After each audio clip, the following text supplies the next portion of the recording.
CMR anniversary and festive celebration ప్రతి 999 రూపాయల కొనుగోలుపై స్పాట్ గిఫ్ట్. ఋతురాగాలు అనగానే మీ క్యారెక్టర్ తర్వాత ఋతురాగాలు రాజా గారు చాలా గుర్తొస్తుంటారండి. నిజంగా ఆయన చనిపోవటం అనేది ఎవరు మర్చిపోలేరు. సీరియల్లో కూడా సీరియల్ కూడా ఉందండి, మాకు తెలియదు అప్పటికే. And maybe it was starting of his illness.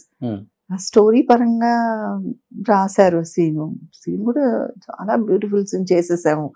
మాకెవరికీ తెలియదు. అని చాలా మంచి వ్యక్తి అండి. అసలు ఎంత ఒక అమాయకంగా ఉండేవారంటే, అలాంటి అమాయకత్వం ఈ కాలంలో ఉంటారా అనిపించేది. అంత నవ్వుతూ మేము అంటే కొంచెం అక్కడ ఎట్లా ఉండేదంటే, ఎప్పుడైతే మంజు మేము ఉండేసరికి కొంచెం ఆడవాళ్ళ లీడర్షిప్ ఎక్కువ ఉండేది. అలా ఉండేది. ఆయన అన్నిటికీ నవ్వుతూ అలాగే మాట్లాడుకుంటుండే. ఏం సార్ ఇంకా రాలేదు సెట్ కంటే, అయ్యో వచ్చేస్తున్నానమ్మా అనడాలు అట్లా చాలా బాగుండేవారు. తర్వాత అన్ఫార్చునేట్గా ఇన్సిడెంట్ జరిగింది.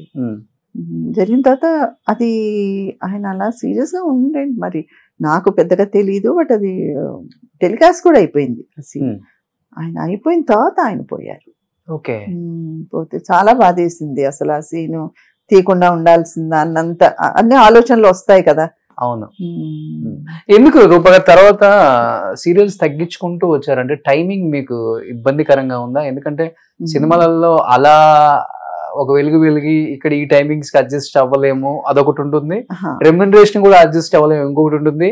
ఇంకొకటి అంతకన్నా ముఖ్యం ఇలాంటి వాళ్ళకి మర్యాద, అది అసలు అడ్జస్ట్ అవ్వలేక ఏంటి అసలు రీజన్? అలా కాదు, ఫస్ట్ మీరు చెప్పిన రీజన్ టైమింగ్స్ నాకు ఇది అవ్వలేక. ఓకే. అంటే నేను చెప్పాను కదా, నేను కొంచెం ఫ్యామిలీకి టైం ఇవ్వాలి. ఎందుకంటే యాజ్ బాబు వాజ్ గ్రోయింగ్, వాడు మీకు తెలుసు కదా, 8th, 9th, 10th మన దగ్గర వాళ్ళకి చదువులు, వాళ్ళకి అక్కడ తీసుకెళ్ళాలి, ఇక్కడ తీసుకెళ్లారు. As a mother I wanted to be hands on complete గా. బాబుని చూసుకోవాలి, బాబు ఫ్యూచర్ చూసుకోవాలి అనేది ఉండింది. ఒక్కొక్క క్లాస్ అవుతున్నా కొద్దీ నేను వర్క్ తగ్గించేశాను. ఐ థింక్ ఒక 2nd, 3rd క్లాస్ వరకే నేను వర్క్ చేశాను. తర్వాత నేను వద్దని అనుకుని చేయడం స్టార్ట్. లాస్ట్ సీరియల్ ఏంటి? ఓకే జాను అని ఒక సీరియల్ చేశాను. ఓకే. అది ఫస్ట్ స్టోరీ బాగుంది అనిపించింది స్టార్ట్ చేసి మళ్ళీ వాళ్ళు ఎందుకో ఆపేశారు. అది కూడా ఒక lady producer, lady writer. So నాకు కొంచెం అఫినిటీ ఉంది లేడీస్ అనగానే, కొంచెం పార్షియాలిటీ. సో ఇలాగే వర్కౌట్ అవుతుందేమో అనుకుని అలా స్టార్ట్ చేశాను. తర్వాత కూడా వాళ్ళకి మరి ఛానల్స్ కి ఏముంటాయో ఈ మధ్య ఆ 2 ఎక్కువ ఉంది కదా, ఛానల్ వాళ్ళ సే ఎక్కువ ఉంటుందని వింటున్నాను. సో దేనివల్ల వాళ్ళు స్టాప్ చేసేసారు సీరియల్. ఓకే. ఋతురాగాలకు మీరు తీసుకున్న ఫస్ట్ రెమ్యునరేషన్ ఎంతండి? పర్ డే కా లేకపోతే ఎట్లా? అది ఏమి చెప్పను. అంటే అప్పటికే 1,00,000 రూపాయలు. నాకు ఇప్పుడు అర్థమైంది, మీరు చాలా కమర్షియల్. పక్కా కమర్షియలా? పక్కా లోకల్ లాగా ఎటు తిరిగి రెమ్యునరేషన్ ప్రాపర్టీ దీనికి వస్తారు అనేది ఆడియన్స్ కూడా వ్యూయర్స్ కి తెలుసుకోవాలని ఉంటుంది కదా. అప్పుడు కింద స్క్రోలింగ్ లో నా అడ్రస్ ఇవ్వండి, వచ్చి కనుక్కుంటారు. నిండిపోద్ది మొత్తం రోడ్డు. ముందు ఖాళీ చేయించేసేయండి మేడం అంటారు, ఇంకా తట్టుకోలేక సెక్యూరిటీ గార్డ్స్ అంతా. బట్ హ్యాపీగా ఉండేంత వరకు ఉండింది రెమ్యునరేషన్. ఐ వాజ్ హ్యాపీ అంతే. ఫస్ట్ నుంచి కూడా నో డిమాండ్ కదా, ఎవరిని కూడా ఫ్లెక్సిబుల్ గా వెళ్ళిపోవటమే. బట్ ఒక మాట అంటే ఒకటి ఏంటంటే చాలా జాబ్ సాటిస్ఫాక్షన్ ఉంది. సో అంత సాటిస్ఫాక్షన్ ఉన్నప్పుడు ఇది సెకండరీ అయిపోతుంది. అది లేనప్పుడు కొంచెం అనిపిస్తుంది, ఇది లేకుండా అది లేకుండా ఎందుకు అనిపిస్తుంది. కానీ వెరీ గుడ్ జాబ్ సాటిస్ఫాక్షన్. అంతే కదా, అది ఉంటే చాలు. Peace of mind. వంట చేస్తుంటారు ఇంట్లో? మీ వారికి మీరే చేస్తారా? మా వారికి నేనే అని కాదు, కానీ నాకు అన్నీ తెలిసి ఉండాలి. ఇది నేను బాగా షూటింగ్స్ ఉండి టైం లేనప్పుడు కూడా వంట, ఎందుకంటే ఎవరి మీద డిపెండ్ అవ్వకూడదు. మరి ఇంట్లో రాగానే 1 డజన్ 10 మనుషులు కనపడితే నాకు కొబ్బరి నీళ్ళు ఒకరు తెచ్చారు.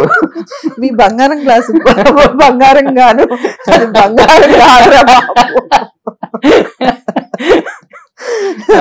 గ్లాసు కింద పడేసి విరగొట్టి చూడండి, అప్పుడు కానీ మీకు తృప్తి కలిగేది.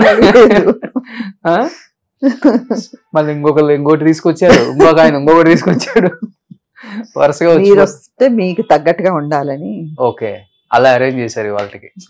సో ఒక మలేషియా సినిమాలో ఎందుకంటే ప్యాలెస్ లాగా. అమెరికా వెళ్ళాము ఆ మధ్య బాబుతో ఒక 1 month వచ్చినప్పుడు చూసాం అన్ని మనమే చేసుకోవాలి పనులు సామాన్లతో అక్కడ అంతే కదా. అక్కడ ఎందుకుంటారో అర్థం కాదు. అందుకని ఇక్కడ ఉన్నప్పుడన్నా మనం హాయిగా అనుభవిద్దామని. ఇక్కడ బాగా ఓవర్ బిల్డప్ చేసే వాళ్ళు అమెరికా పంపాలి ఒక నెల. డెఫినెట్ గా అబ్బాయిలని తప్పకుండా అబ్బాయిలు నిజంగా పంపాలి. అక్కడ నో మేట్స్. No mates. ఇంత కూర పప్పు మిగిలిన తీసి ఫ్రిడ్జ్ లో నేను లాస్ట్ ఇయర్ వెళ్ళినప్పుడు చూసానండి. చాలా నవ్వు వస్తుంది. ఒకటే సాంబార్ 4-5 days తింటారు హ్యాపీగా. సో అంత ప్రిజర్వేటివ్స్ అక్కడ. ఇంకా సో ఇంకోటి బ్యాక్టీరియా ఫంగై ఉండదు, తింటారు. ఏముంది అక్కడ. ఒక మిల్క్ తెచ్చుకుంటే 1 month ఉంచుకుంటారు ఒక క్యాన్. అట్లా ఉంటది. సుమన్ టీవీలో మీ పర్సనల్ అండ్ బిజినెస్ ప్రమోషన్స్ కోసం కింది నెంబర్ కి కాంటాక్ట్ చేయండి.